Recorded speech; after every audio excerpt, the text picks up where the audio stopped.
Physics का ही आपका chapter है, force and Newton law of motion. ये आपका चैप्टर आता है फिजिक्स के अंदर। ठीक है, what is force? First of all we have to discuss what is force. A push और पुल। पुश का मतलब होता है when we are applying a force, when we apply force away from the body या towards body. Body की तरफ अगर हम फोर्स लगाएंगे then it is said to be push. Pull, अपनी तरफ जब हम फोर्स लगाएंगे that is known as pull. तो पुश और pull is known as the force. अगर हम किसी भी चीज को पुश करते हैं या पुल करते हैं तो that is known as force. तो फोर्स की यही डेफिनेशन है कि व्हेन वी पुश और pull an object is known as force. Next है आपका effect of force. What are the effect of force? Force के क्या क्या इफेक्ट होंगे? फोर्स का फर्स्ट इफेक्ट है कि वो स्टेशनरी ऑब्जेक्ट को क्या करा सकता है? मूव करा सकता है। Force has the capability to move an object, to move an stationary object. एक स्टेशनरी ऑब्जेक्ट को वो आसानी से मूव करा सकता है। और सेकंड है कि एक मूवेबल ऑब्जेक्ट को रोक सकता है। अगर हम किसी भी मूवेबल ऑब्जेक्ट पर फोर्स लगाते हैं तो हम उसको रोक सकते हैं। तो that is the effect of force. Next है चेंज द डायरेक्शन। डायरेक्शन को भी चेंज कर सकता है। ठीक है, अगर हम किसी की डायरेक्शन चेंज करना चाहें तो हम उसके ऊपर फोर्स अप्लाई करके उसकी डायरेक्शन को चेंज कर सकते हैं। ठीक है, change the speed, speed of the body. Body की स्पीड को भी क्या कर सकता है? चेंज कर सकता है। तो डायरेक्शन चेंज कर सकता है, स्पीड चेंज कर सकता है, शेप चेंज कर सकता है, साइज चेंज कर सकता है। ठीक है, अगर हम हैमर से हैमर से शेप चेंज करना चाहें तो कर सकते हैं, पर हैमर पे हमें क्या लगाना पड़ेगा? फोर्स लगाना पड़ेगा। तो that is known as the force. We have to apply force to change the speed, to change the shape and size of the object. ठीक है, एंड डायरेक्शन ऑल्सो। तो डायरेक्शन को भी चेंज करने के लिए हमारे पास फोर्स की आवश्यकता होगी। राइट, तो that is the effect of force. ठीक है, यही आपका इफेक्ट होगा, effect of force. Change in direction,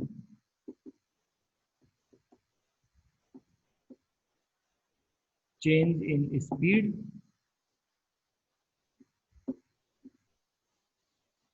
change in shape and size। ठीक है, change in direction, change in speed, change और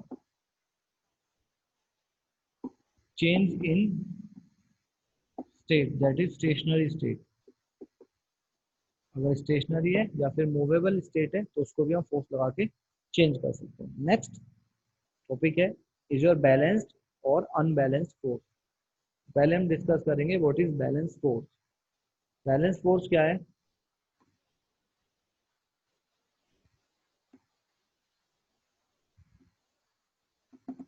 what is balance force?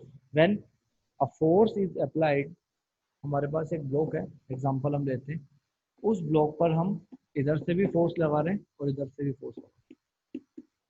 That is F1 is equal to F2 when the resultant force on an object, the sum of all the forces और the resultant force is zero. ठीक है, दोनों force constant होते हैं, मतलब इधर से भी जो फोर्स अप्लाइड हो रहा है और उधर से भी फोर्स अप्लाइड हो रहा है, दोनों फोर्स अगर इक्वल है तो ये बॉक्स इधर भी मूव नहीं करेगा, ना इधर मूव करेगा ना इधर मूव करेगा। That force is known as balance force. और the resultant of all the force is zero, means F1 plus F2 is equals to zero. कोई भी आउटपुट नहीं निकल रहा है, दो फोर्स लगाए जा रहे हैं, तो जिनका रिजल्टेंट है वो अगर जीरो आ जाता है then it is said to be balanced force. ठीक, तो F1 is equals to F2, but यहाँ पर हमें माइनस साइन लगाना होगा क्योंकि जो दोनों की जो डायरेक्शन है वो अपोजिट है। और जहां पर भी साइंस के अंदर डायरेक्शन अपोजिट होती है वहीं पर हमें माइनस साइन लगाना होता है। तो F2 उधर चला जाएगा, that is F1 plus F2 is equals to 0। तो देखिए आप खुद इक्वेशन बनिए, the resultant of all the forces, कितने फोर्सेज है 1 और 2, दो फोर्सेज है, दोनों का रिजल्टेंट कितना आया 0 आया, मतलब दोनों का आउटपुट क्या है 0, और 0 का मतलब होता है कांस्टेंट इक्वल। ठीक है, तो डेफिनेशन आपको मिल जाएगी। अनबैलेंस फोर्स का मतलब होता है कि if the resultant of all the force acting on an object is not zero. ठीक है, तो अनबैलेंस का मतलब होगा, अनबैलेंस फोर्स का मतलब है कि resultant force is not equal, is not equals to zero. जब रिजल्टेंट फोर्स जीरो के इक्वल नहीं आएगा, तो रिजल्टेंट फोर्स जीरो के इक्वल नहीं होगा, then it is said to be unbalance. Unbalance in the state कि हमारे पास ऑब्जेक्ट है, इस पर हम F1 फोर्स लगा रहे हैं, दैट इज 10 न्यूटन, राइट, और इधर F2 फोर्स लगा रहे हैं, दैट इज 20 न्यूटन। तो ये फोर्स आपका ग्रेटर है और ये फोर्स आपका स्मॉलर है, ऑटोमेटिकली ऑब्जेक्ट इधर से उधर शिफ्ट हो जाएगा, मूव हो जाएगा। जब मूव कर जाएगा तो दैट फोर्स इज अनबैलेंस, उसी को क्या बोला जाएगा अनबैलेंस फोर्स बोला जाएगा। तो जो रिजल्टेंट है दोनों का वो जीरो नहीं है। कैसे देख लेते हैं। F1 10 है तो ये आपका इस डायरेक्शन में, बट F2 इसके अपोजिट डायरेक्शन में, तो माइनस का 20। तो 10 माइनस 20 इज टू माइनस का 10 which is not equals to zero, वो जीरो के इक्वल नहीं है। तो इधर 10 न्यूटन का फोर्स ज्यादा लगा हुआ है जो हमने कैलकुलेट किया है, और वो जीरो के इक्वल नहीं है, इस वजह से ये ऑब्जेक्ट मूव कर गया है। ठीक है, नेक्स्ट टॉपिक है आपका न्यूटन्स लॉ ऑफ मोशन।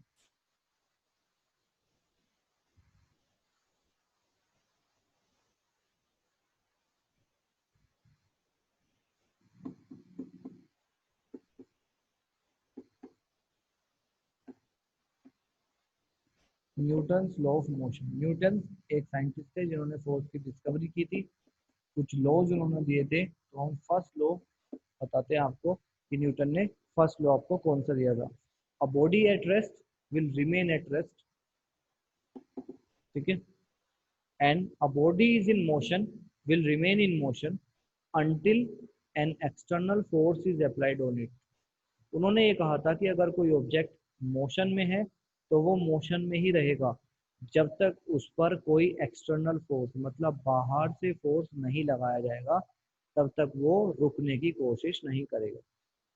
ठीक है, फिर उन्होंने कहा था कि जो बॉडी रेस्ट में है मतलब रुकी हुई है, वो रेस्ट में ही रहेगी, वो रुकी हुई रहेगी जब तक उस पर उसको चलाने के लिए कोई एक्सटर्नल फोर्स अप्लाई नहीं किया जाता। तो that is the first law of motion. ठीक है, ये फर्स्ट लॉ ऑफ मोशन जो है वो आपका यूनिवर्स के बाहर आप उसको अच्छे से देख सकते हैं कि यूनिवर्स के बाहर जो भी सैटेलाइट है या प्लेनेट है, ठीक है, वो कंटिन्यूसली रोटेट कर रहे हैं बिना रुके। तो वहां पर कंटिन्यूसली रोटेट कर रहे हैं तो कंटिन्यूसली मोशन में है क्योंकि इन पर कोई भी एक्सटर्नल फोर्स अप्लाइड नहीं हो रहा है। बट अगर अर्थ की बात करें, अर्थ में क्या होता है, अर्थ में बहुत सारे फोर्सेस होते हैं।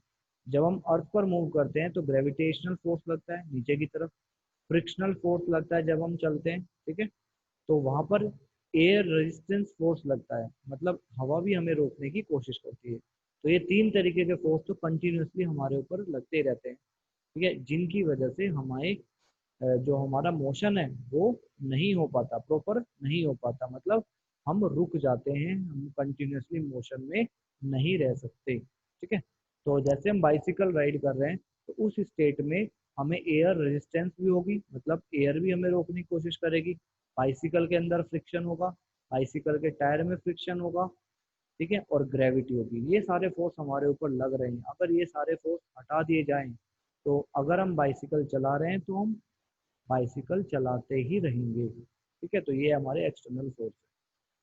ठीक है, तो that is your first law. ये आपका फर्स्ट लॉ है कि a body at rest will remain at rest and a body is in motion will continue in motion in a straight line until an external force is applied on it। ठीक है, जब तक उस पर कोई external force applied नहीं हो जाता तब तक ऐसा नहीं हो सकता, तब तक वो बॉडी रुकेगी नहीं। नेक्स्ट है आपका इनर्शिया। ठीक है, व्हाट इज इनर्शिया? इनर्शिया क्या होता है? Inertia is the state of the body. State of the body दो टाइप के इनर्शिया होंगे, inertia in motion and inertia at rest.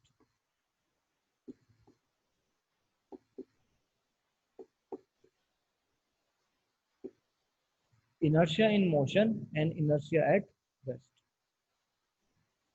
जो बॉडी मोशन में रहेगी वो मोशन में ही रहेगी, तो that state is known as inertia in motion.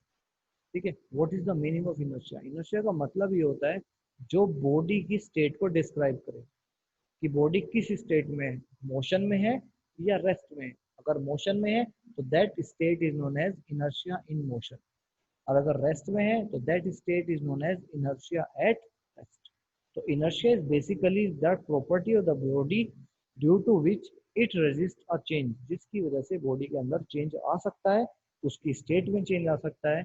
मतलब वो रेस्ट में है तो मोशन में आ सकती है, मोशन में है तो रेस्ट पे आ सकती है। That state is known as inertia, उसी को इनर्शिया बोला जाता है। तो डेफिनेशंस तो हम नहीं लिखेंगे ब्लैक बोर्ड पर, ठीक है, वो आपको मिल ही जाएंगे नोट्स में। तो आपको चीज़ों को समझना है क्योंकि डेफिनेशन आपकी बुक में भी लिखी हुई है और जो ग्रुप पे आपको नोट्स दिए जा रहे हैं उनमें भी आपको डेफिनेशन मिल जाएगी, तो वहाँ से आप पढ़ सकते हैं। तो वहाँ से पहले आप लिख लीजिए, उसके बाद फिर आप दोबारा वीडियो को यूट्यूब पर देख सकते हैं, तो आपको प्रॉपर समझ में आ जाएगा। ठीक है, नेक्स्ट है एग्जाम्पल इसका लेते हैं। A cricket ball has more inertia than a rubber ball. ठीक है, एग्जाम्पल एक जो क्रिकेट बॉल होती है उसका ज़्यादा इनर्शिया होता है as comparison to rubber ball, क्योंकि जो क्रिकेट बॉल होती है वो हार्ड होती है और जो रबर बॉल होती है वो सॉफ्ट होती है। इस वजह से जो इनर्शिया है वो क्रिकेट बॉल का ज़्यादा होगा। ठीक, जो इफेक्ट ऑफ फोर्स होगा वो क्रिकेट बॉल का ज़्यादा होगा। नेक्स्ट है आपका frictional force. What is frictional force? ये सबको ही पता है। फ्रिक्शनल फोर्स का मतलब होता है that opposes the direction of motion. अगर हम आगे की तरफ मूव कर रहे हैं तो फ्रिक्शनल फोर्स हमेशा पीछे की तरफ लगेगा।